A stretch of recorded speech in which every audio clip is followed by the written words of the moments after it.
एक व्यक्ति जो मृत्यु के करीब था, मृत्यु के पहले अपने बेटे को चांदी के सिक्कों से भरा थैला देता है और बताता है कि जब भी इस थैले से चांदी के सिक्के खत्म हो जाए तो मैं तुम्हें एक प्रार्थना बताता हूँ, उसे दोहराने से चांदी के सिक्के फिर से भरने लग जाएंगे। उसने बेटे के कान में 4 शब्दों की प्रार्थना कही और वह मर गया। अब बेटा चांदी के सिक्कों से भरा थैला पाकर आनंदित हो उठा और उसे खर्च करने में लग गया। वह थैला इतना बड़ा था कि उसे खर्च करने में कई साल बीत गए। इस बीच वह प्रार्थना भूल गया। जब थैला खत्म होने को आया तब उसे याद आया कि अरे, वह 4 शब्दों की प्रार्थना क्या थी। उसने बहुत याद किया, उसे याद ही नहीं आया। अब वह लोगों से पूछने लगा। पहले पड़ोसी से पूछता है कि ऐसी कोई प्रार्थना तुम जानते हो क्या जिसमें 4 शब्द हैं। पड़ोसी ने कहा, हाँ, एक 4 शब्दों की प्रार्थना मुझे मालूम है। ईश्वर मेरी मदद करो। उसने सुना और उसे लगा कि ये वे शब्द नहीं थे, कुछ अलग थे। कुछ सुना होता है तो हमें जाना पहचाना सा लगता है।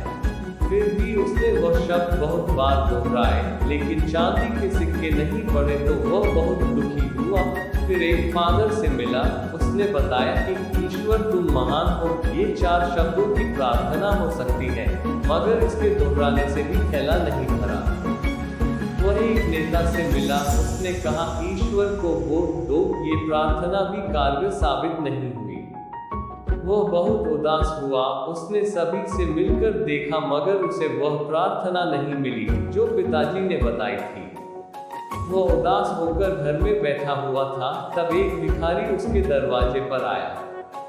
उसने कहा, सुबह से कुछ नहीं खाया, खाने के लिए कुछ हो तो दो। उस लड़के ने बचा हुआ खाना उस भिखारी को दे दिया। उस भिखारी ने खाना खाकर बर्तन वापस लौटाया और ईश्वर से प्रार्थना की, हे ईश्वर तुम्हारा धन्यवाद। अचानक वह चौंक पड़ा और चिल्लाया कि अरे, यही तो वे 4 शब्द थे। उसने वे शब्द दोहराने शुरू किए, हे ईश्वर तुम्हारा धन्यवाद, और उसके सिक्के बढ़ते गए। इस तरह उसका पूरा थैला भर गया। इससे समझे कि जब उसने किसी की मदद की तब उसे वह मंत्र फिर से मिल गया, हे ईश्वर तुम्हारा धन्यवाद। यही उच्च प्रार्थना है, क्योंकि जिस चीज के प्रति हम धन्यवाद देते हैं वो चीज बढ़ती है। अगर पैसे के लिए धन्यवाद देते हैं तो पैसा बढ़ता है, प्रेम के लिए धन्यवाद देते हैं तो प्रेम बढ़ता है। ईश्वर के प्रति धन्यवाद के भाव निकलते हैं कि ऐसा ज्ञान सुनने तथा पढ़ने का मौका हमें प्राप्त हुआ है। बिना किसी प्रयास से यह ज्ञान हमारे जीवन में उतर रहा है, वरना ऐसे अनेक लोग हैं जो झूठी मान्यताओं में जीते हैं और उन्हीं मान्यताओं में मरते हैं। मरते वक्त भी उन्हें सत्य का पता नहीं चलता, उसी अंधेरे में जीते हैं, मरते हैं।